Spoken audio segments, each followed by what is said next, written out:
Blessed be the name of Jesus. We welcome you, brothers and sisters, on YouTube and Facebook and on TV. We welcome you this morning. Get ready to receive a word from God that is sure is going to help you, and maybe, or I should say, most likely, is going to help many people that you know. Praise God. Praise God. Glory to God. Pray with me. Let the Holy Spirit speak to you this morning. You are not here by mistake. You are not here by mistake. Many people yesterday have heard this message. Many people were blessed. We have had people who are set free. Praise God. And let me tell you something. Today, imagine yourself, you're going to lay down on an operating table. Stop arguing with the surgeon. Let the surgeon cut you open, operate in you, and then he will close you up. He will cut you open with the knife of the word and close you up with the love of his mercy. Amen. So pray with me right now. Pray with me right now. From your heart, say, Holy Spirit, Spirit of the living God, I ask you now in Jesus' name, speak to me. Let your word pierce my heart. I believe, oh God, that you want to speak to me. I open my heart to you, oh God, believing that you have a word for me and that you care for me and you have the best interest for me. Precious Jesus, let your will be done in me this morning and change me and transform me by your truth and love. In Jesus' glorious name, amen. Today I wanted to speak to you about a message that came up lately, and God used actually my son Josiah to speak about it. This week my son Josiah came to me and he said to me, Daddy, you need to talk about suicide. And I listened because, not because they're my sons, but my sons, they spend a lot of time with God every day. They read the Bible every day. They watch videos of God every day. And he was telling me how people, even in his age group, he's 13, they talk about suicides.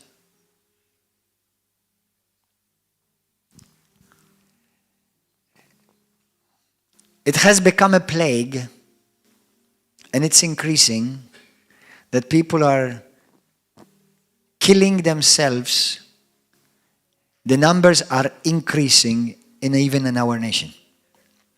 And the sad reality is that many who are suiciding are even young children. Just a few weeks ago, a child of 14 suicided.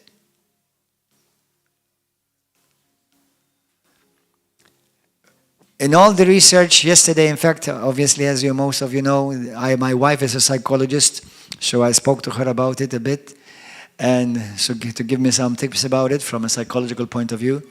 I spoke to a friend of mine. His name is Dr. Mark Schwierep. He loves God as well, and we're good friends. And he gave me some tips about it from his medical point of view. But I want to talk to you. I will mention some of these points, but I cannot speak with authority medically or psychologically. I can only speak with authority biblically. But I will mention certain things. But let me begin by saying, because for those of you, number one, try not to leave early. But let me say this. Number one, there is help available. There is always help available. Suicide is never, never the end. It is the beginning with no end.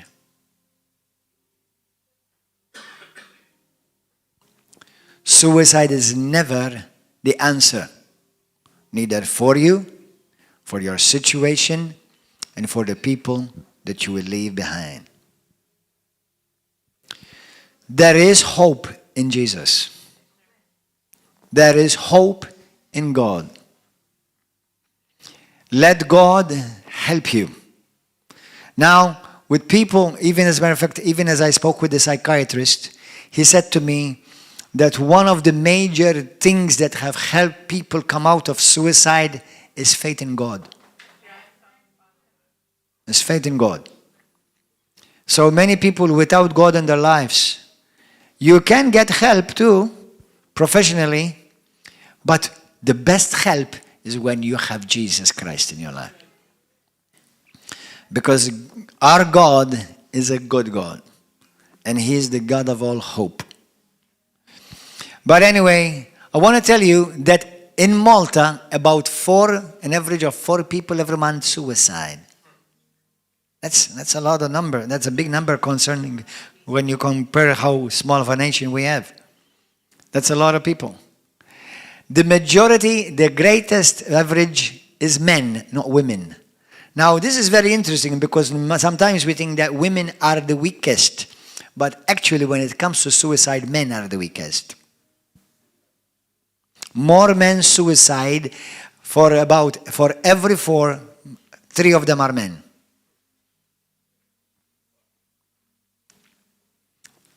There are many reasons. Obviously, in about an hour, I'm not going to say everything there is to be said. But let me say to you, there is an app, an application on phones, smartphones, especially those of you living in Malta. It's called Krizi app. Krizi, Krizi app. There is a line, a phone line you can call. And I want to give you that phone number, those of you who are following on YouTube and Facebook. And I want to give you that phone number, so just in case if anybody who may not be here, obviously, and you are following, so that you know what number you call. 9933-9966. It's actually very easy to remember. 9933-9966. Obviously, if you call us, myself, my wife, we can help you, and Jesus is strong enough to get you out of any mess you feel you are in. Amen. So God gives us hope. The Lord gives us hope. I want to read to you, go to the book of Psalms. Go to the book of Psalms. Psalms 42. Do you know in the Bible there are about 7 people that have suicided that are mentioned in the Bible. One that we know of, the most famous, anybody remember? Judas is the most famous that most people, even those who may not read the Bible, they know of Judas who suicided. But actually, do you know that even King Saul suicided? King Saul of Israel. It's like saying the Prime Minister of Malta. Okay? He suicided. You have Samson. Some dispute whether he actually it's a suicide or something a bit different. But he looked like he may have suicided as well. But at the end of his life, Samson said, the Lord said that Samson killed more of God's enemies in the end of his life than during his life because he pulled down the temple. He was so strong. But anyway, so he may have done it to defend himself, which he was defending himself because he was arrested. They had blinded him. In a sense, he was defending himself. He was trying to escape. In a sense, you can say that too. But he pulled down the temple of Dagon on top of himself and all the people, the Philistines. Anyway, so there are people who have suicided. Today we're going to see about 3 people that have suicided in the Bible.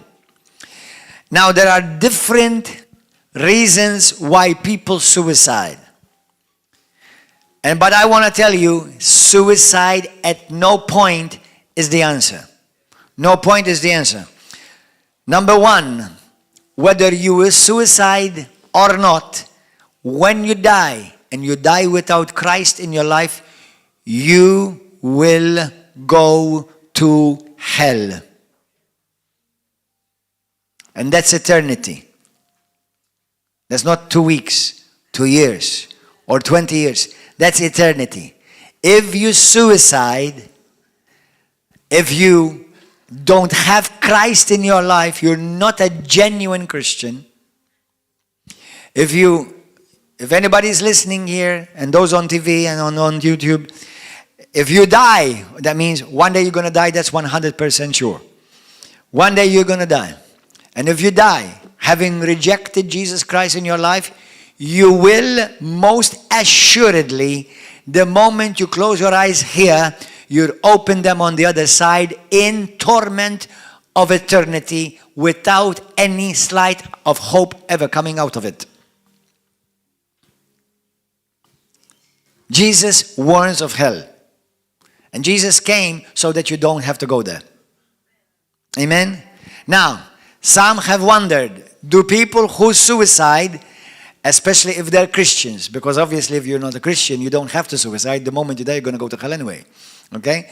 But those of you, those who are genuine Christians, have put their trust in Jesus Christ as their Lord and Savior, and for whatever unknown mystery and reason, they suicide. Many have wondered, are they lost? Are they in hell? Number one, listen carefully. Leave the final judgment in the hands of God only.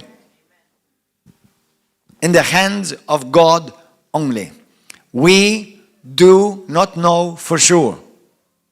We know for sure Judas went to hell for sure, because Jesus tells us that he is called the son of perdition, that he was lost for sure. And believe it or not, as weird as it sounds, Judas was a chosen apostle by Jesus. But apparently, Judas may have never been truly saved. He followed Jesus outwardly and followed Jesus for the wrong reasons. That's why there are many in Matthew 7, verse 21 to 22, that they will go before God, they will go before Jesus, and Jesus says, in that day many will come to me, and they will say to me, Lord, Lord, have we not prophesied in your name, did wonders in your name, cast out demons in your name? But I will say to them, truly, depart from me, for I never knew you, you who practice rebellion, lawlessness. So, if you practice rebellion on the outward, in my eyes, in the pastor's eyes, in your friend's eyes, you may look as a Christian, but in the sight of God, you are not a Christian. Now, for true Christians, number one, I believe that it's very unlikely for true Christians to commit suicide. But there's a small fraction. And those who do this, now, don't use this as like, well, then let me use this. Listen, suicide, the word suicide means to terminate your life, to hurt your life with the intent of killing yourself. Now, we're going to see in the Bible how nobody who kills either self or others will have life. It's in one of the 10 commandments, you shall not murder. You cannot murder anyone. That's including not yourself. Why? Because you, as smart as you think you are, as rich financially you may think you are, as educated as you think you are, as powerful and strong physically you may think you are, you had nothing to do with giving your life to yourself. God gave that to you. And only God can take it away from you. Amen? But there have been cases, for me, when people ask me, what do you think, did he go to hell or heaven? Now, I can tell you what the Bible says very clearly, and this doesn't change for anyone. Without Christ, you will go to hell. That's clear. But let's say, but Pastor, he was a good Christian. He loved Jesus. How could he do this? Now, we don't know. Don't risk it. Once again, only God knows the heart. So just because you come to church, and it's good to come to church, and you should come to church, and you should read the Bible, and you should praise God, but ultimately God knows your heart. Nobody knows your heart. But there are people who suffer from mental illnesses. Now, if somebody dies with cancer, if somebody dies with tuberculosis, if somebody dies with blood disease, it's just the same as somebody who dies with mental disease. So God will see things a bit different from us. But let me tell you this as well. Suicide is the epitome of selfishness. Now, it may sound tough. I understand to some extent, because believe it or not, I'm going to tell you a story. I was suicidal one day. There was a time I wanted to end my life too. But God's mercy reached out to me. In Malta alone, the services that are offered by these people that I told you today, by the Crazy app and there's other services, they save about 400 people from committing suicide every year.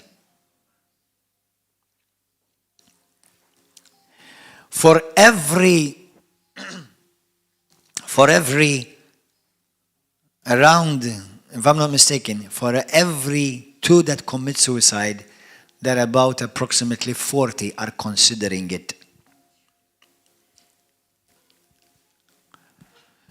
Let's be honest. How many of you have had suicidal thoughts in your life? Lift up your hand. Be honest with yourself. Lift up your hand. Let me see it. Can let me see you? That's about half of you here, or maybe 2/3 of you, 2/5 of you. You've thought about it. How many of you have thought about it? Obviously, you didn't do it, otherwise you wouldn't be here. How many of you have thought about it?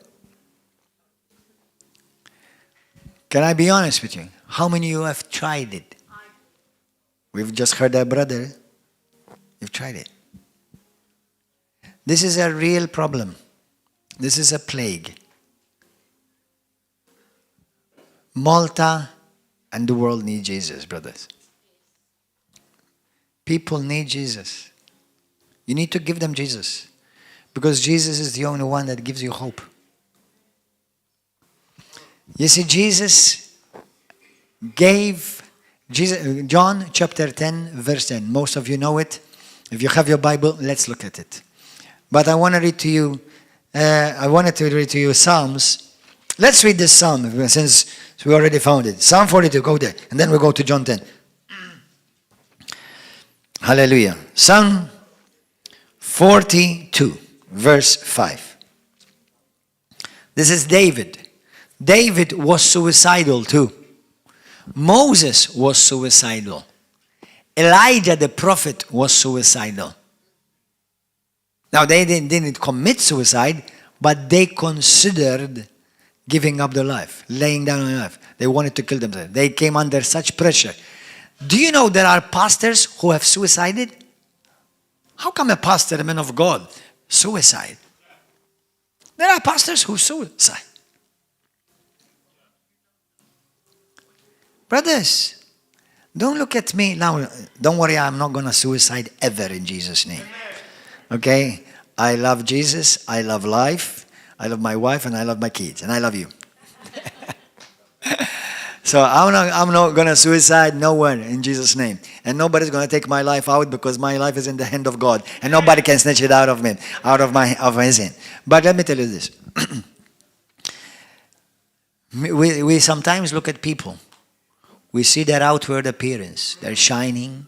They have nice cars. They have nice suits. He's charismatic speaker. And you don't know what they're going on behind closed doors.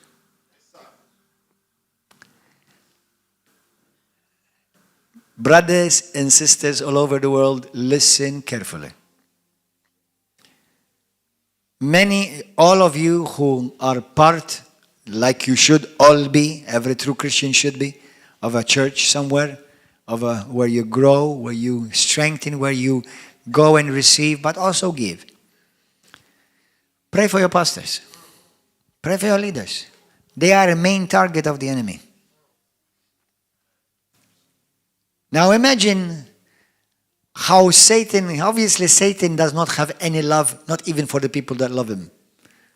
I love to say, Satan hates the people that love him, and Jesus loves the people that hate him. Okay, but imagine pastors, leaders, evangelists who go and preach the gospel, cast out demons. Do you think that these people don't get spiritually attacked? Oh, they do. There are pastors who are in depression. And depression is the final step before suicide. Not every depression ends in suicide, thank God. But depression will lead you to suicide. Or at least will give you the temptation to suicide. But suicide is never the answer. The devil will try to kill you. Listen to this. Look at how David felt. Psalm 42. Say, Holy Spirit, speak to me. Verse 5. Why are you cast down, O my soul? And why are you disquieted within me? David is speaking to himself. Sometimes it's good to speak to yourself. Speak the word. Hope in God. For I shall yet praise him for the help of his countenance. Oh my God, my soul is cast down within me. That's depression. Therefore, I will remember you from the land of the Jordan and from the heights of Hermon, from the hill Mizar. Now go to John chapter 10. John 10.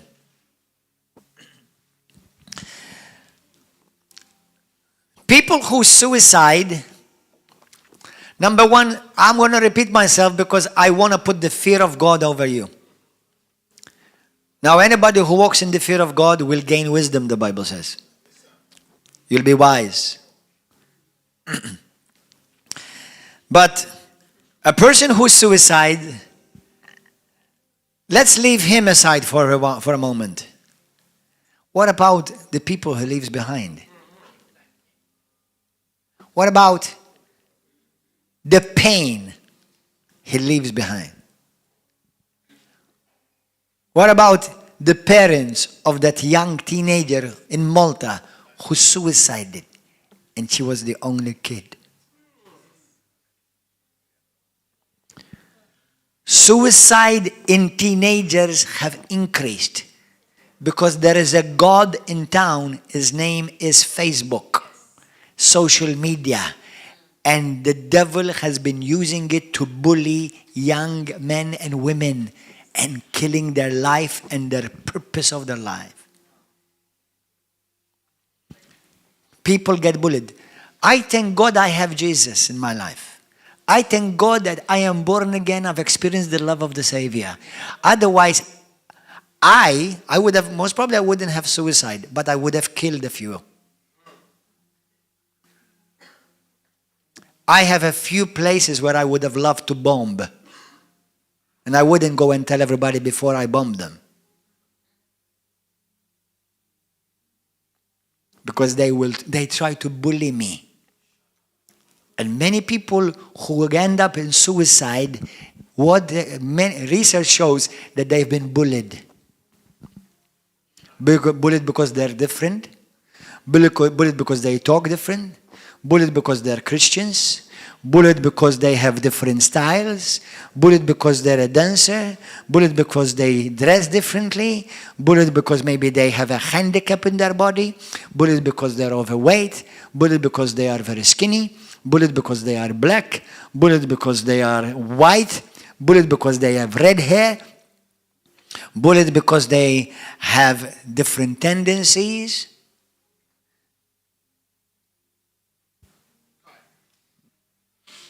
The devil is a bully.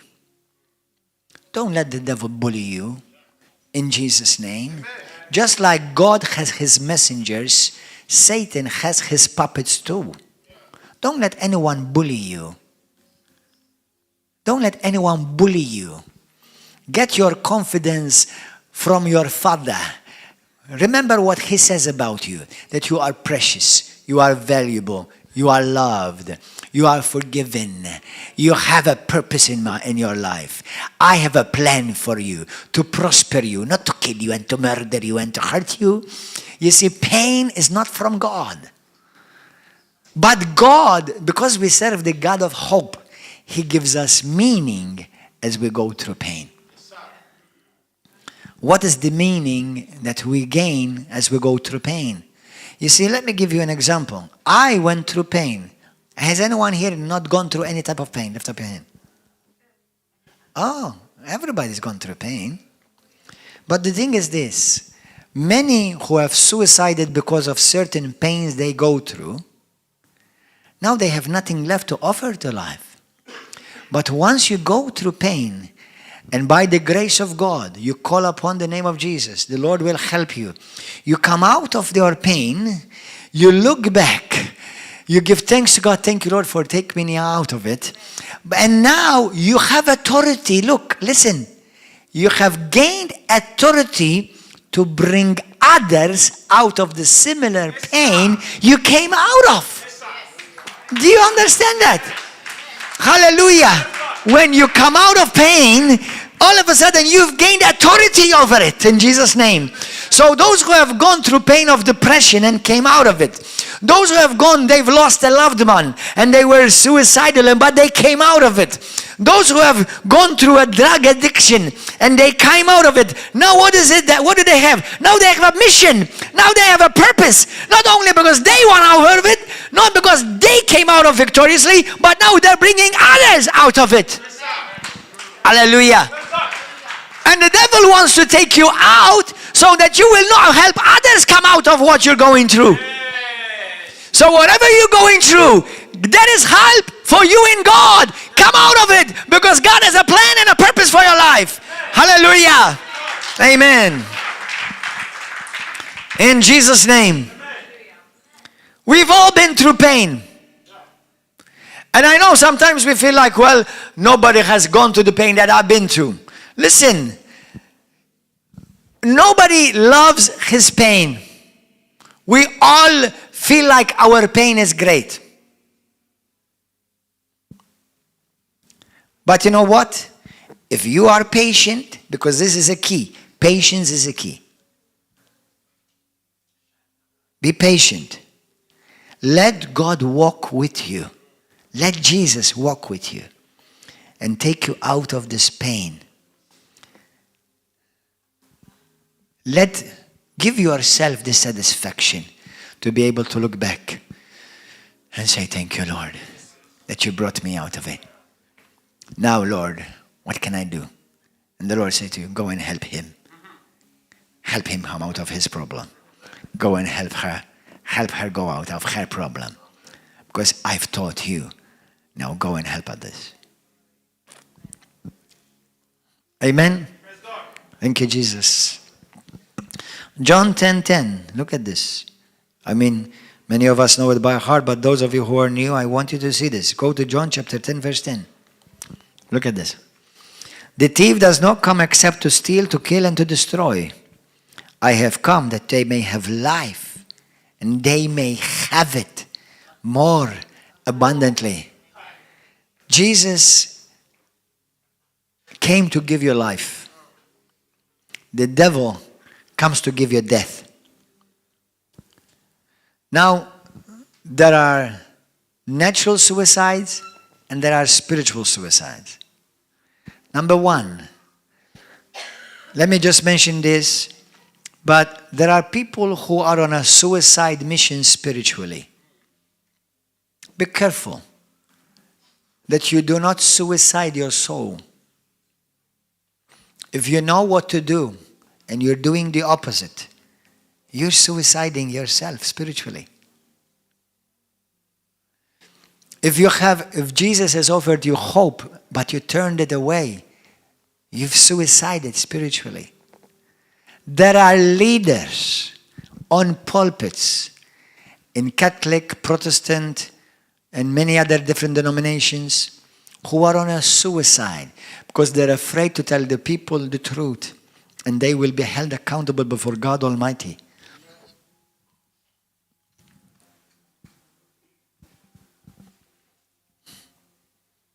Be careful.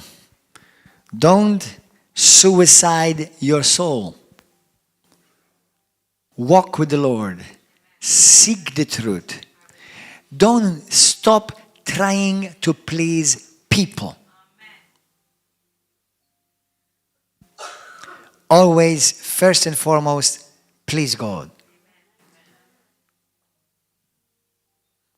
Amen?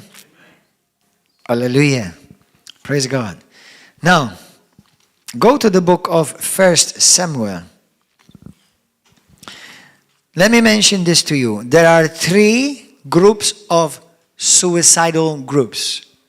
Number one of them is called environmental people who become suicide because of the circumstances they go through, despair, the loneliness, helplessness, child barrenness. You know, yesterday I mentioned something, and many singles came to me and thanked me afterwards. Brothers and sisters, I'm about to get very serious, more serious than before. Stop telling your brother who's single, telling your sister, when are you going to get hooked? When are you going to find a boyfriend? When are you going to find a girlfriend? Hey, time is passing, ta. Are you going to remain on the shelf? Do you know how many people end up being depressed because of big mouths of Christians who go to churches? Yes, sir.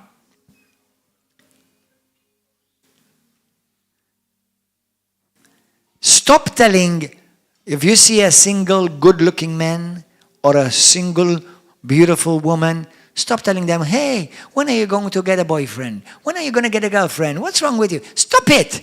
It's none of your business. Bassa.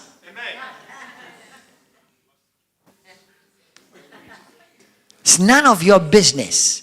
Tell your neighbor, it's none of your business. Tell her, it's none of your business. Do you know there are people who have suicided because they wish to be married, they wish to find a spouse, and they can't. And you end up drilling their pain. Now, there are some who simply don't want to be married. They don't want to be hooked up. Okay? Listen, some of you single people, you've lived already many years fornicating, committing adultery, screwing this woman, screwing this man, and screwing around. Okay? And then you found Jesus in your life. Listen, you've seen enough sex in your life, okay? You've seen enough world in your life. Why don't you give the rest of your life, of the remainder of your life, to Jesus?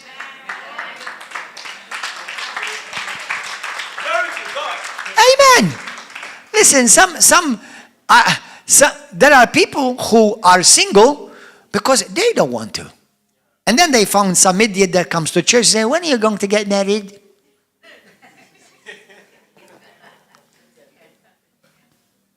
Listen, do you know that in the body of Christ, over 50% are single? Do you know that the person that you follow, he was single? Now, I am married too.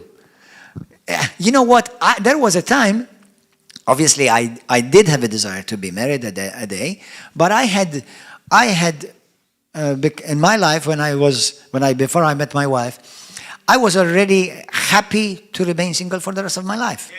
I've already tasted the world. I had girls of every different color and style, and you know, thank God I never had a problem with liking my same gender. I love you boys, but I don't like you. You're a bunch of ugly guys. Yuck. You know, I always like the female version.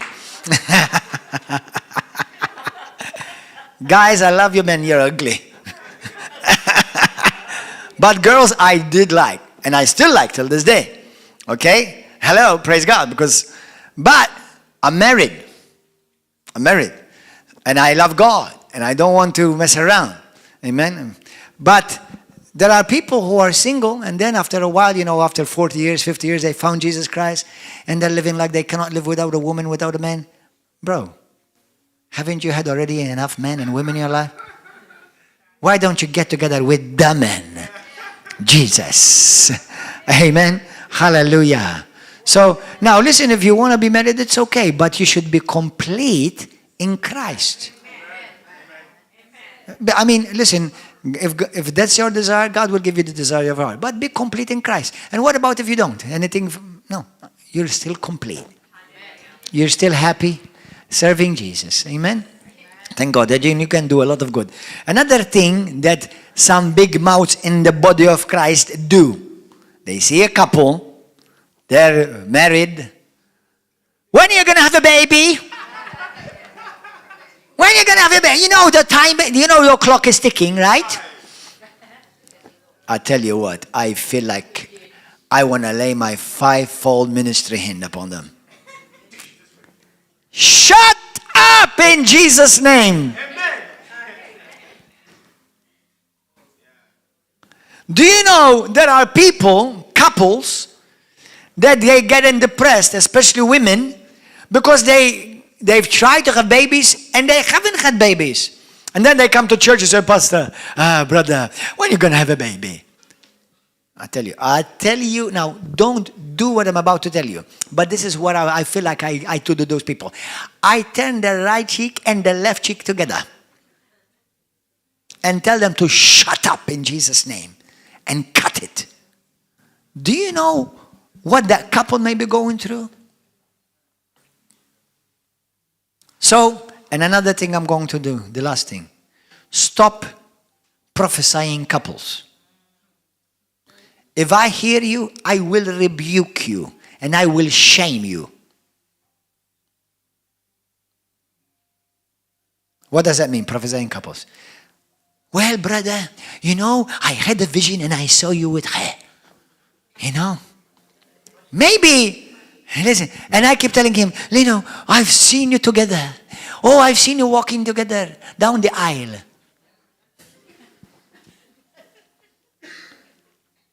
I think you want her, not him. Stop it in Jesus' name.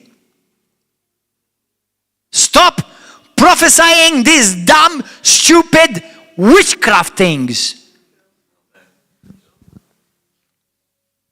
Stop it.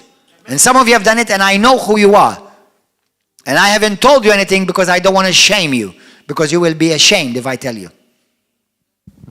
Stop it.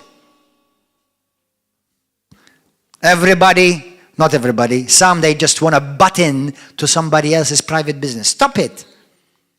You know what? When I was single because partly I wanted to be single. I was married at the age of 35. And because I've already had women who wanted me, but I did not want them. I had 9 women tell me that God told them I was their husband. I was thinking I'm in the wrong religion.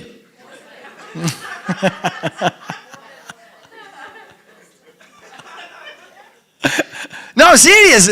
Not all together, by the way. Not 9 of them came together, all right? But 9 different girls. They would tell me, oh, brother, God told me you're my husband. Well, God hasn't told me anything. Another woman was so annoying. She came all the way. I used to live in Oklahoma. God bless her heart.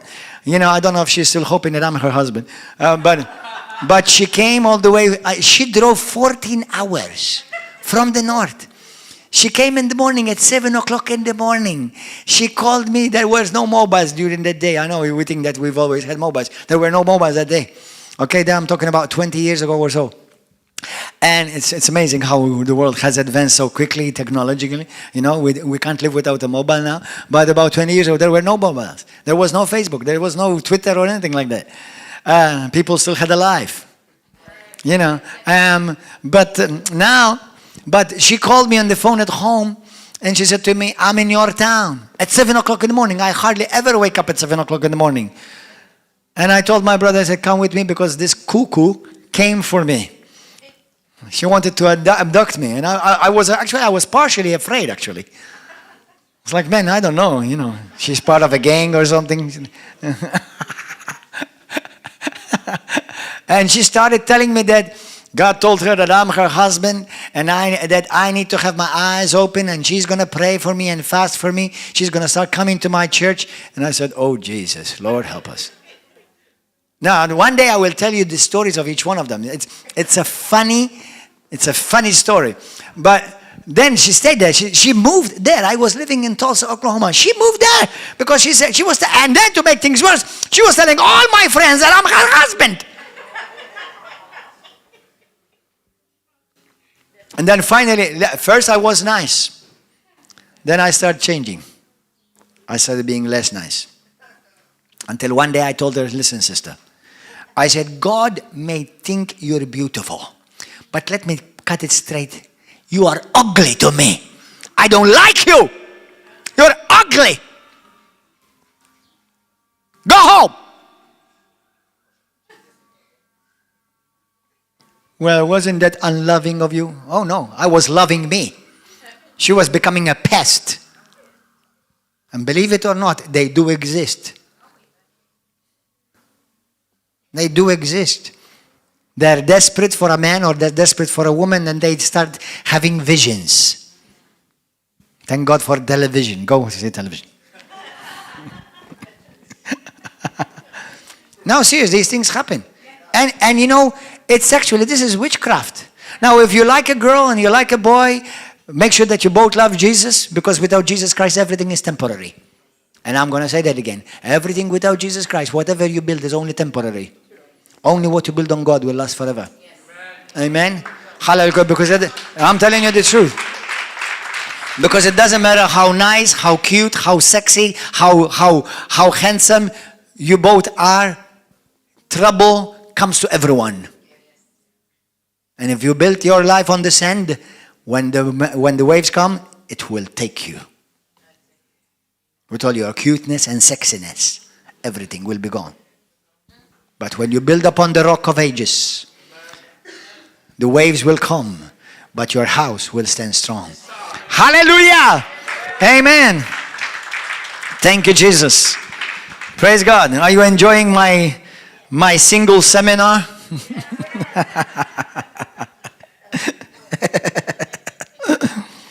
But it's amazing what you meet in life. Go to 1 Samuel 31.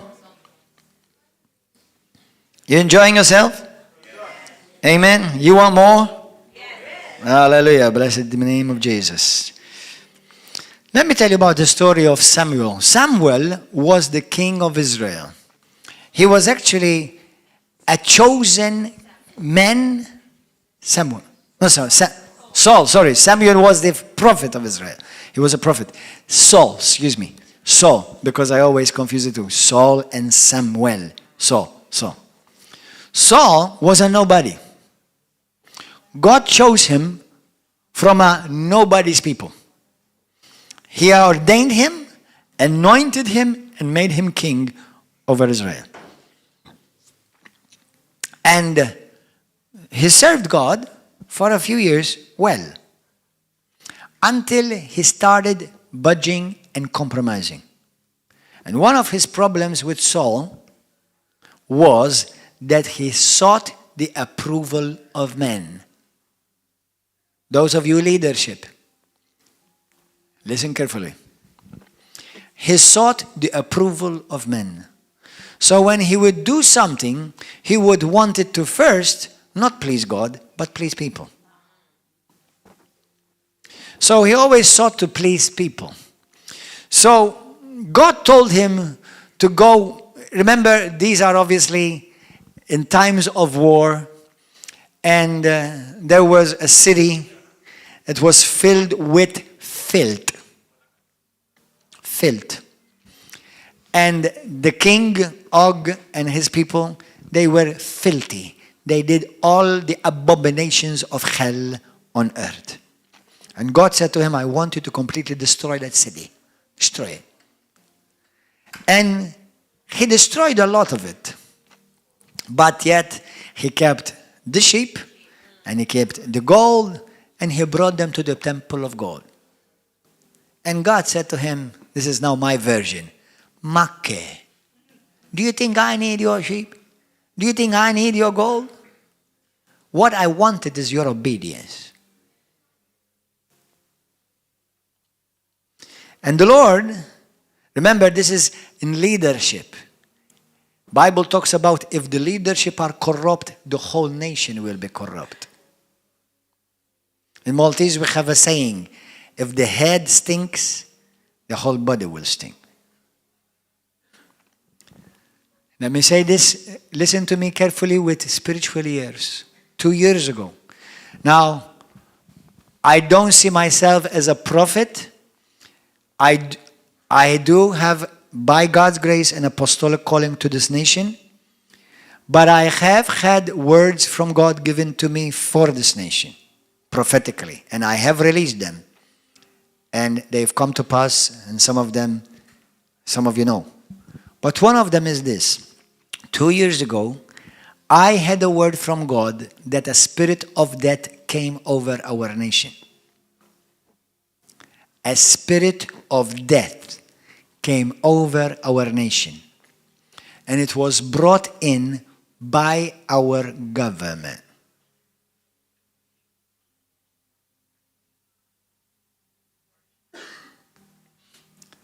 There is partial abortion that has entered our nation. Aborting identity.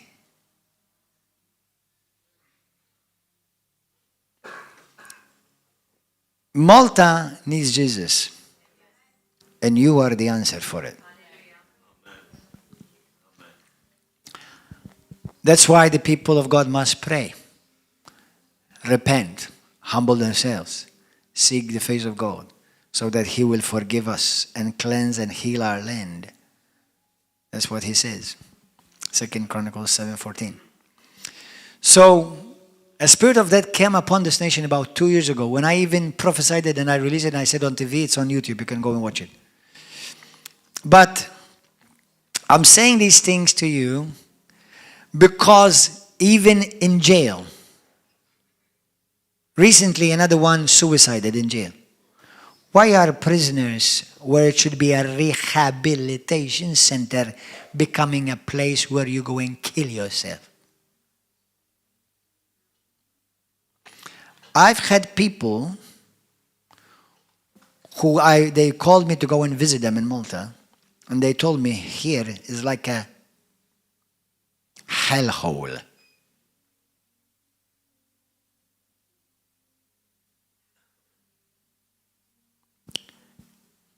Let me tell you something else. Let me volunteer some information. Did you know that they did not want the gospel in the jail? And the jail is, and the gospel is the only hope of these prisoners.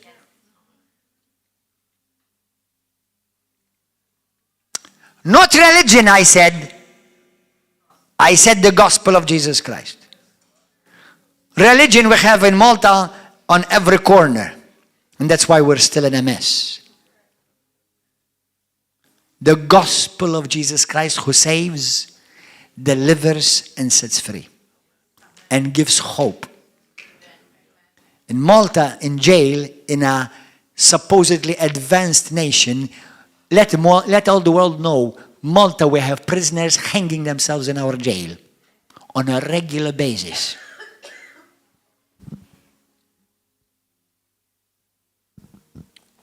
When we applied to try to go in there and preach the gospel, they did not say, they said, no, we can't go.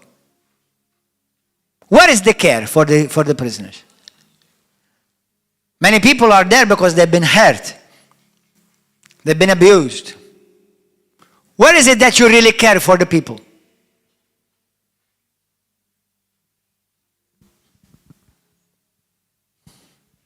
What hope are these people being given? Because they have a Catholic priest and a Catholic chapel? Do you think that's going to be the answer? Look at the average in Malta. Catholic churches of every kind and every style, but their religion is dead.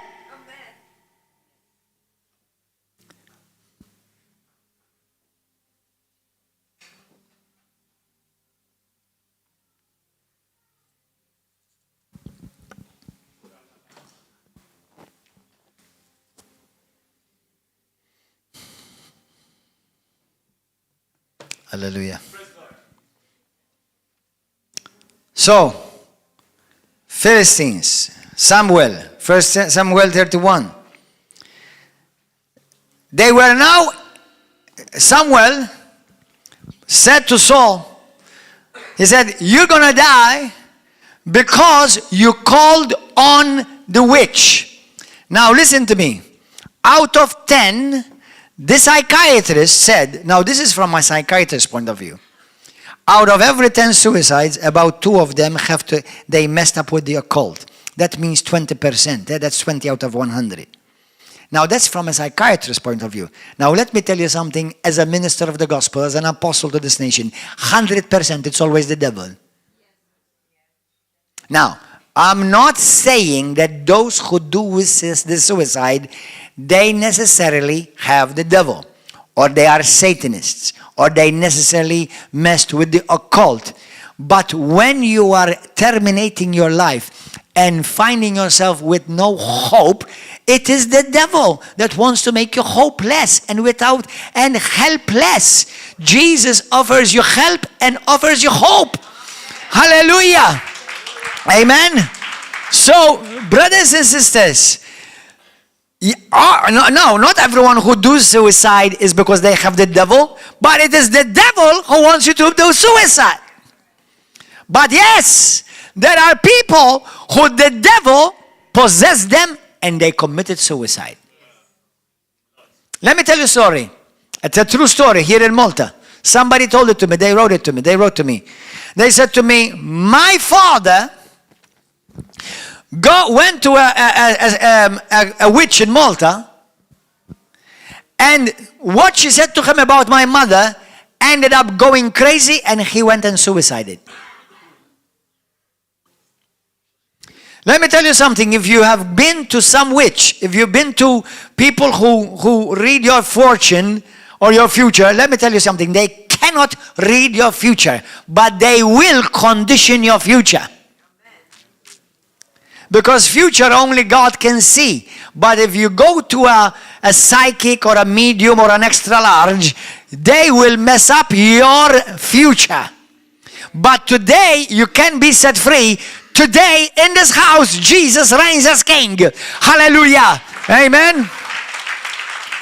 Thank you, Lord. And those of you, all of you listening in Malta, including mediums yourself, may God have mercy on you, because you think you're powerful. You're just a puppet in the hand of the devil. He will just use you and throw you. Come to River of Love. Come and be set free. Come and meet my Jesus. He still reigns and rules on the throne. Hallelujah. Of heaven and earth. Hallelujah. Amen. We have seen many people delivered from demons here. Many. From curses. From witchcraft. Many. And you can be set free too, if you come to the Lord with an open heart. Because believe it or not, as I said earlier and I say it again, even if you hated Jesus at some time in your life, He never stopped loving you. He loves you. Jesus loves you. And He doesn't just love you in words. He showed Himself how much He loved you. He laid down His life on the cross. And if you put your faith and trust in Him, you will be set free, delivered, and you will start a fresh new life with hope in your life. But anyway, so Saul had gone to the witch of Endor. And he got cursed. And the Bible says very clearly that Samuel prophesied to him that he was going to die because he thought, number one, he was rebellious against God. That means he disobeyed God. When you disobey God, instead of repenting, you continue to do ill. If you disobey God, you need to repent as soon as possible. But this guy, he disobeyed God, he rebelled against God, and he continued to do evil. And he ended up actually dying as suicide because they went into war and he was hit. Many arrows hit him, arrows. And when he saw the enemy coming that were going to kill him, he told his soldier, his armor bearer, he said to him, kill me. Here, drive the sword into me. And he said, no, I'm afraid I to do that. So he put his sword, he fell upon his sword, and his armor bearer fell upon the sword with him. So he committed suicide and he brought pain to others with him. Now, do you know what the Bible says about Saul as well? Many people forget this. That when he disobeyed God and started walking in rebellion, a demon came to torment him. Demons came to torment him. Judas, the book of Matthew, and for example, go to the book of Luke 22. Let's read that. Are you enjoying yourself? Are you learning something this morning? Don't leave today because you're about to leave changed by the grace and the love of the Savior today. Hallelujah. Thank you. Listen, brothers and sisters, those of you who preach in the streets, those of you who make messages on YouTube, on Facebook, as a Christian, you must always bring a message of hope. Now, you may need to address sin sometimes, but you must always give hope to the people. You cannot just bring a message of condemnation. Now, it's okay to bring warning. To warn is to love. But ultimately, even if I say to you, brother, you're messing up, you're sinning, you are ruining your life.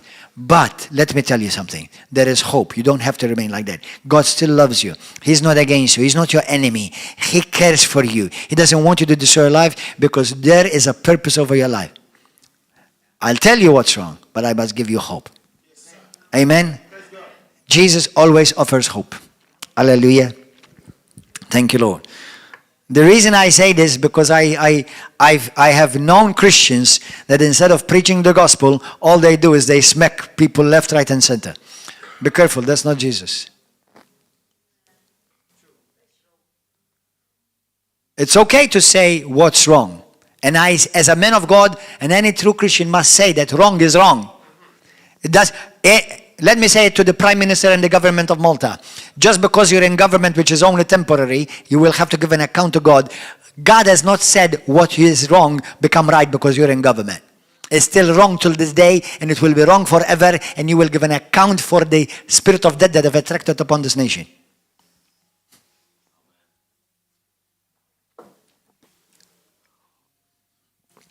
Now let me give a very stern warning. What you attract upon others will come upon you.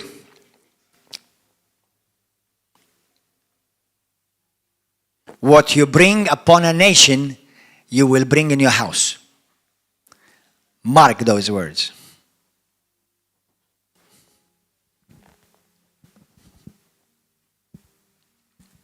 Hallelujah. Luke 22. Verse 3, Satan entered Judas, named Iscariot, who was numbered among the 12. So he went his way and conferred with the chief priests and captains. Now go to Matthew 27. Matthew 27. Verse 3.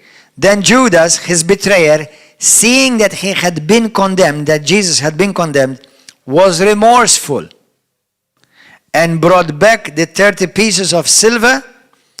As I said to you last week, did you know that Jesus was sold to the priests for the price of a slave? 30 pieces of silver is what in the Old Testament God said you must pay for a slave. Not for a healer or a teacher, for a slave.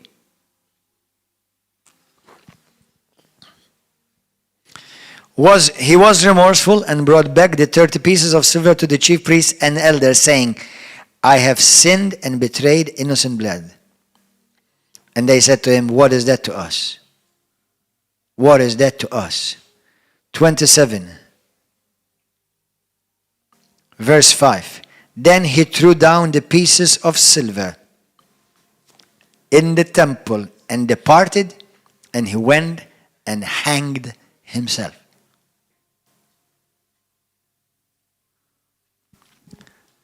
Both Judas and both Saul, their suicide was inspired by demons. The devil drove them to commit suicide. Now, we know for sure biblically Judas is in hell. Now, this I cannot prove it to you biblically. This, you can take it and you can leave it. But people who have had visions of hell and of heaven, they said they saw Saul in hell. Saul, King Saul, they saw him in hell. They even saw Solomon in hell. The wisest man on earth. I don't know if that's true or not. I cannot preach it as a doctrine speculatively. Because the heart of Saul departed from God at the end of his life. But I don't know for sure. I don't have any. We have indications in the Bible, but it doesn't specifically say. But Judas specifically said that he was a son of perdition and that he had to be lost and his place was replaced. Amen?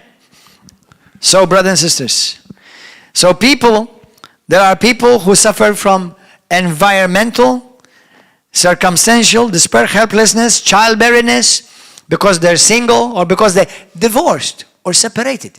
Do you know how stressful is divorce on many people? Separation is divorce on many people? Let me tell you something. You couples, listen to me carefully. Carefully.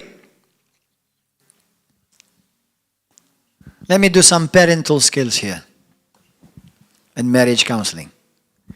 Don't fight and argue in front of your children. Now, many of us have done it, but stop it. Many children grow up being depressed because their mommy and daddy are always fighting. And if you don't give them Jesus, you're leaving them wide open for the enemy to snatch them. And you will know what he will lead them to do. Without Christ, especially.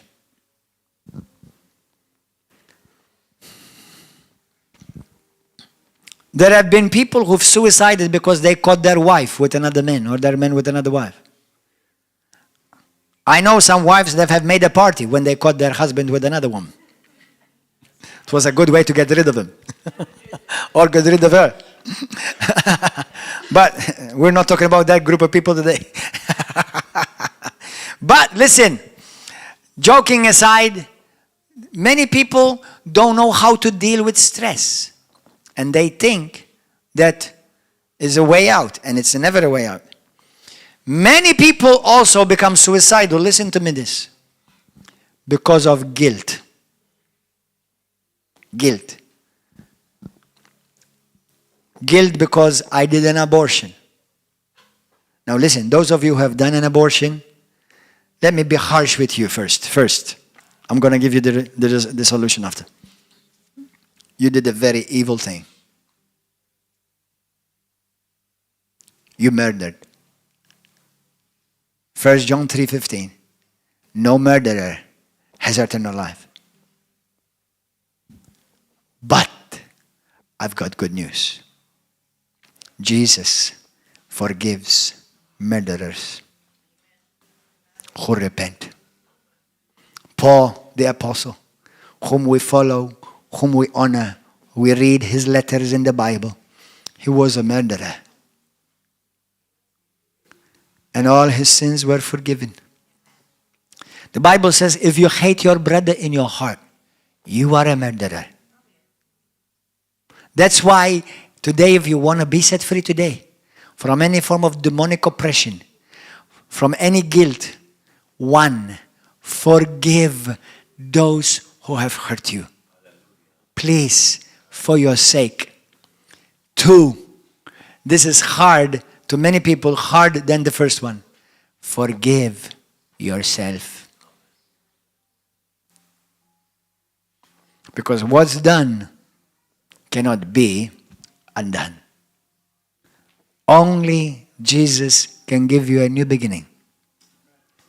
Many people still hold grudges. Yesterday we had a brother who was being set free from spirits. I said to him, and I said to all the rest, like I'm saying to you today, you need to forgive those who hurt you too. Because the thing is, if you hold grudges, unforgiveness, resentment, the devil will come and occupy rent-free. And he said to me, Pastor, I didn't realize that I need to forgive certain people.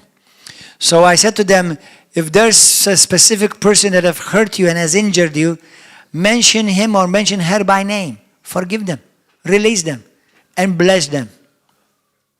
And as he did that, he was being set free. Demons were coming out of him. Thank God. That's the Savior Jesus, we river of love we serve, that sets people free. Hallelujah. So, forgive people who have hurt you. Let me tell you something. People who have hurt you, and then you hold unforgiveness in your heart towards them, not only they hurt you once, they're hurting you every day. When you forgive somebody, the greatest favor you're giving is to yourself. As simple as that. Don't let other people, what they did or what they did not do, affect your life. Let me tell you something. You need to bury your past so that your past will let you see your future. If you continue to dig up your past, you cannot see your future. Jesus wants you to go on and live on, serve God, live happily, and when your day is over, all he needs to do is just say, call you, son, your work is complete, come home. Daughter, your work is complete, come home. That's it. That's it. That's a glorious death. Forgive yourself. If God Almighty, the King of the universe, if Jesus, the lover of our soul, the Lamb of God, who is perfect without sin or blemish, can forgive you and me, sinners, filthy, wicked, if he can forgive you, then you can forgive you. Sometimes the devil will make you feel guilty. It's your fault. You could have done better. You could have done this. What have you done this? Listen, stop doing that. Stop entertaining the enemy in your mind. Stop letting him making you think, I could have done something better. I could have changed. Listen, it's done. You could have done nothing. Stop beating yourself up. Guilt drives many people to depression, and depression will drive you to suicide. So, the Bible says, if you are in Christ today, there is no more condemnation for you. Do you know that Jesus Christ does not accuse you anymore of your sin? He doesn't condemn you of what you've done wrong. He doesn't. He loves you. Why do you think Jesus Christ came? So that you can beat yourself up? No. Jesus paid for all of your wrong. Jesus paid for all of your sins. Forgive yourself. Today we're going to pray so that you forgive yourself too. There are things, sometimes I regret it. It's true. But living in regret won't help me have a better future. Do you understand? All I'm doing is perpetuating my pain. If you want to get rid of your pain, stop rehearsing your pain over and over and over. Stop it. You can do nothing about it. Done. Now ask the Holy Spirit, help me, give me wisdom how to deal in the future in a better way. And you will. God will help you. Amen. Hallelujah. Amen. Thank you, Jesus. Blessed be the name of Jesus. So, now this is not common in Malta, but it is in other countries. There are actually cults that have driven their members to do suicides. Heaven's Gate in America. There's there was a mansion, I forgot the leader of the mansion, who had a group of people with children. Do you know his name? Deranged Davidian. David Koresh, people like him. And he drove his people with women, children to do suicide. Johnstown? In Johnstown, that's right. There are people who've done suicide, mass suicide. Religion. They saw that, that there's this planet coming and passing by, and they told them Jesus Christ is coming, and that's suicide, so that will catch up with them. What kind of stupidity is that?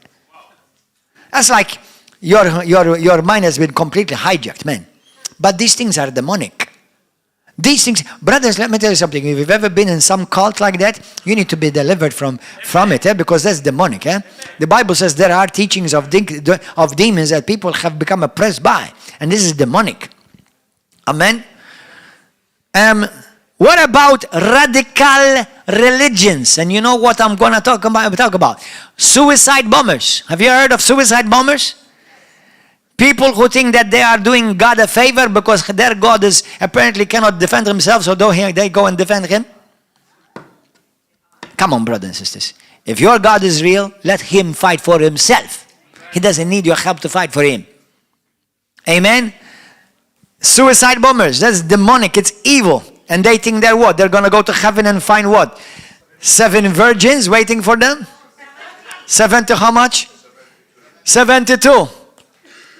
Listen, guys, don't you realize that a lot of these theories are actually, they sound like hell? Why do people think it's heaven? Imagine there are 72 virgins waiting for me. Maybe for me it's going to be heaven, but for them it's hell. So are you sure it's heaven we're talking about? So your heaven is actually somebody else's hell. Imagine I can rape women, these 72 women, as many times as I want, anytime I want. Well, it doesn't sound like heaven to them. It's going to be hell to them. Do you understand? It's like, why do people swallow these dumb things? Because they're hijacked by Satan. Amen? Hallelujah. Praise God. So, these are things that we've mentioned today. Brother, come and help me with praise and worship. So people who have gone through grief of a lost person, separation and divorce, depression and anxiety, phobias, obsessions, abuses. One girl, this is where I don't touch, things I don't touch. A girl suicided, a story I know, because she was being raped forcefully every day by her uncle. She was being raped daily. I wonder, where is her daddy? Where's her mommy? Be careful where you leave your children. Don't trust your children with anybody.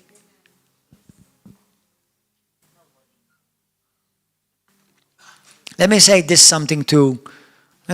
to couples. Listen, people come here, come to church, all kinds of people come to church. Just because you come to church doesn't make you a Christian. Even the devil comes to church. I've heard stories of couples, and for example, the wife comes and tells me something, or the opposite, the husband comes and tells me something.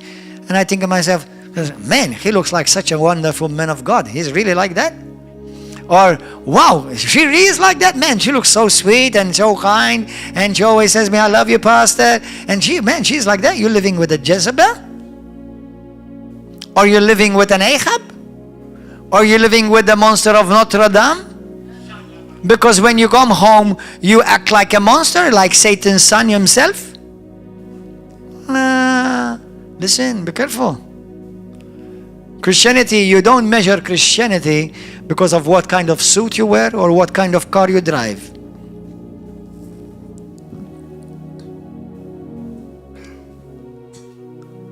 Brothers, the Lord gives us hope and help. In your talk, be gracious to people. Now I realize we've all done mistakes there. But learn, as the Holy Spirit, teach me, Lord. Teach me how to use words of wisdom with with grace.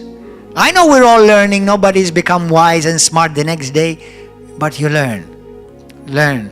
And if you were a cause of somebody who ended up being sad or depressed, apologize. There are people that I've heard who've committed suicide. Do you know why? Because they've borrowed a lot of money. What do they call usura bil-Ingliż? Usury? You know, usury, usura? Extortion? Now that's against the law, extortion. But there are still many people who do it in this land. They cannot pay, they want to go and borrow money. Then the one who lends them money, I'm not talking about banks. Banks is something different. And then he charges them, for example, for every euro they borrow, he charges them 2 euros. So now they ended up have to pay more extortion than the money they borrowed. And they become discouraged. They feel like they're never going to be able to pay it. And they suicide. It has happened in this land. I had a friend of mine, he was at the age of 24. 24. He was, I'm talking about at the age when I was around 15. 15, I'm talking about at least 35, more than 35 years ago. He was a carpenter, he was a good-looking guy. He was about to get married. He borrowed a lot of money from the bank. Back then it was a lot of money, but he would have paid it off along the line, along the life. He became discouraged, and the week before he got married, they found him hung because he got discouraged that he will never pay all the bills of the house that they bought and all this. Listen, what's the point? Number one, if you've borrowed money, try not to borrow any more money, especially for luxury stuff, especially for a car that you can do without, for a house you can do without. Now, if you want to buy a house, don't get into a big debt, or else if you're going to get into a debt, then believe God, honor God, walk with the Lord, and God will make a way for you. He will provide for you, I promise. I'm not telling you that He's going to pay all your bills by next week, but He will provide for you. I know of a story, a friend of mine, they used to come to this church. They haven't been here for some time now. Apparently they got all their bills paid and they left. But seriously, this guy was in a lot of financial debt. He was in a lot of financial debt. And he was so discouraged, and he came to me, he said to me, Pastor, I have so much debt, I don't know how I'm going to pay it. And I said to him, just trust God, believe God. God will open a door for you, for sure. You know, out of the blues, this is true. Now, I'll tell you exactly, this guy was an educator. He was an educator. That means he knew school, he had education, and he had good money to live by. But apparently they borrowed a large sum of money to build their house, and he started becoming discouraged and depressed. And I told him, just believe God, trust God. Somebody out of the blues came to him and I said to him, brother, because I see that you're a good man and I trust you, you know, I have a building, a block of buildings I want to build. All I want you is just for you to oversee it. Just like that. Now, he knew nothing about materials, he knew nothing about buildings or construction. Simply trusted. Within a year, he paid all of his debt. Glory to God. Can God do that? Most absolutely, assuredly. All he wants, you know what I believe the Lord wants the most from his children, Trust me. Trust me. Trust me. That's all, trust me. Trust me, I have ways that you have not even begun to dream about. Trust me. Will you trust me? Will you have faith in what I said? Will you believe that what I said will come to pass in your life, will truly come to pass? Will you believe me? If you do, I'm about to do things they go beyond what you could possibly think or imagine. If you trust me. I'm not telling you by next week. As the old saying goes, God never seems to be on time. God never seems to be too early, and He's never too late. He's always right on time. He's always right on time. Amen. Thank you, Jesus. Let's pray. Thank you, Lord. There are other things that I could have mentioned, but I think I've spoke enough tonight. Thank you, Lord. This morning. Yeah, I'm speaking in the morning, but some of you are going to be watching it in the night. I'm speaking for those. Thank you, Holy Spirit. Talk to the Lord right now. Don't move from where you are. Just meditate upon what you just heard. Maybe some of you are facing fears, phobias. You've been abused when you were a child. There is hope for you in God. There is hope for you in Jesus. Hallelujah.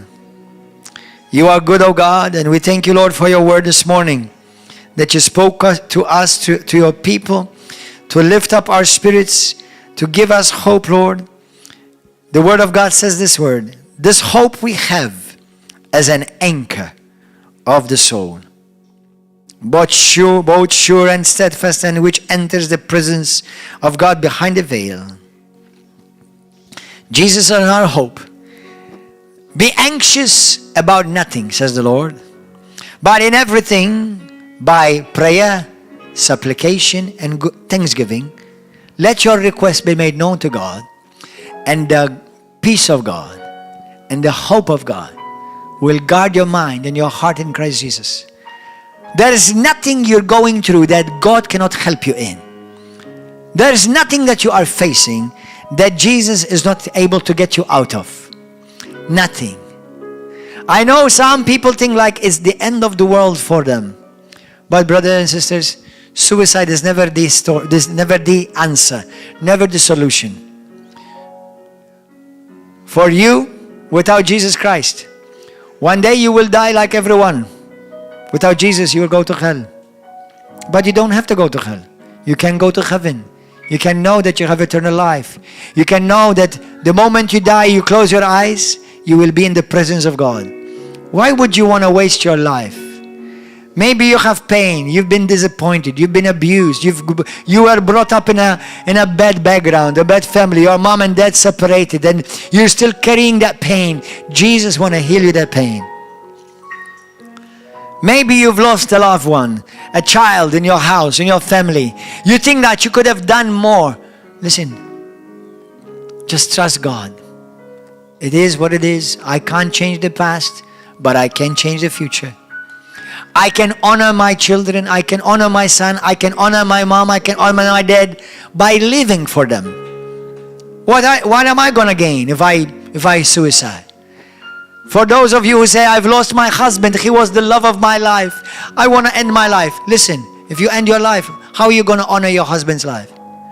If you lost your son, your daughter, how are you going to honor their life if you suicide? Is that, do you think, what they want from you? No. He wants you to live. And they want to live in your memory. They want to live in your legacy. Leave a legacy for them.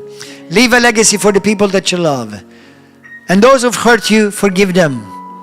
Don't remain a slave of past circumstances anymore. You can live free. Come out of slavery in Jesus' name.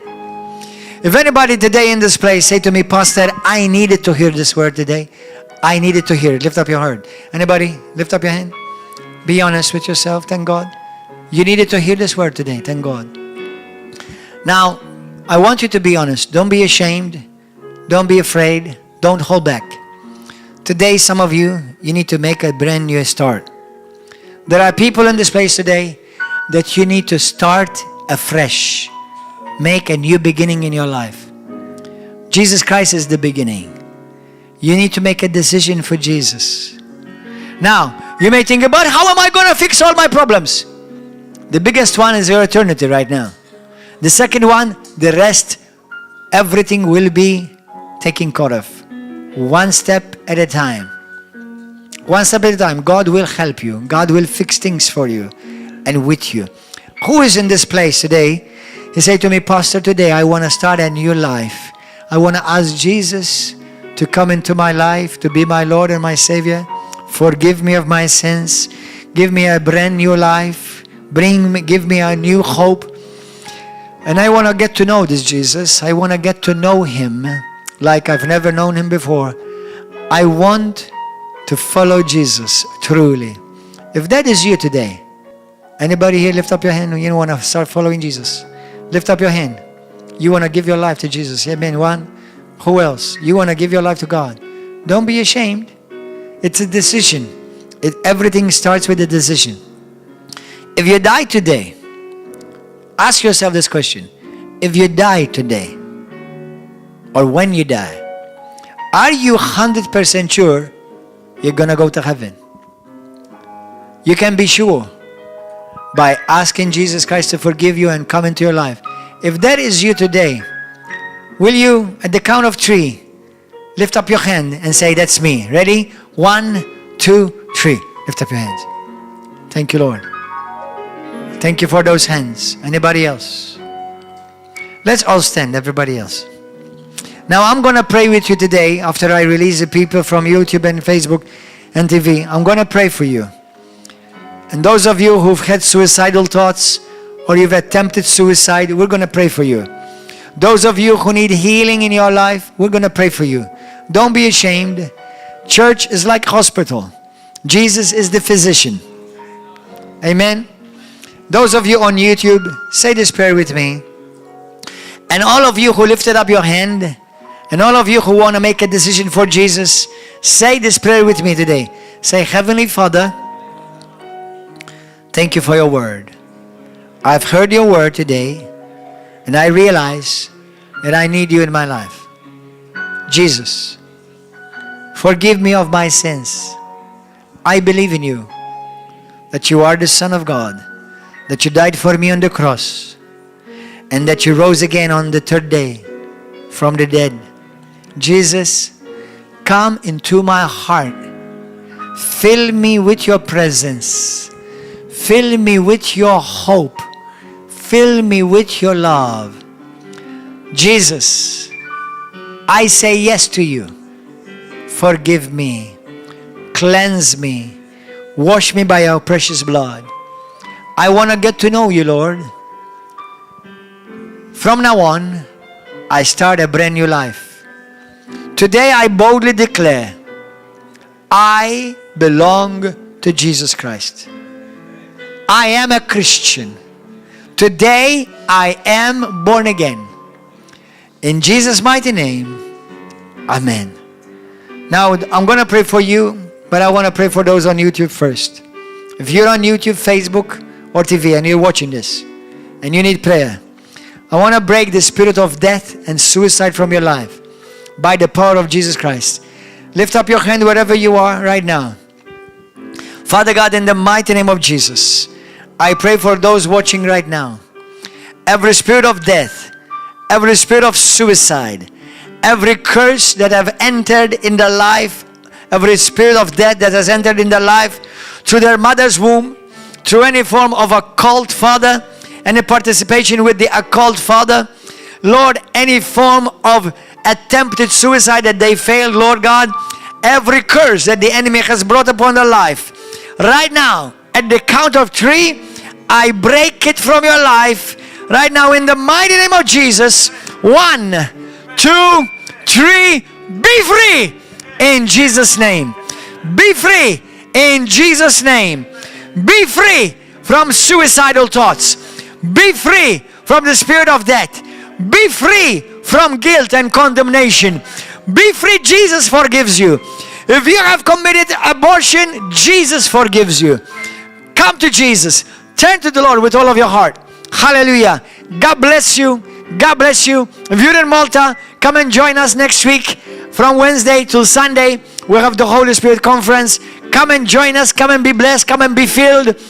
And if you live in Malta, come and join us every week. Every Wednesday and Saturday, 7 p.m. and Sunday morning at 10 a.m. here at River of Love Christian Fellowship. God bless you. See you. Hallelujah. Let us worship the Lord. And those of you who need prayer, come forward. Those who live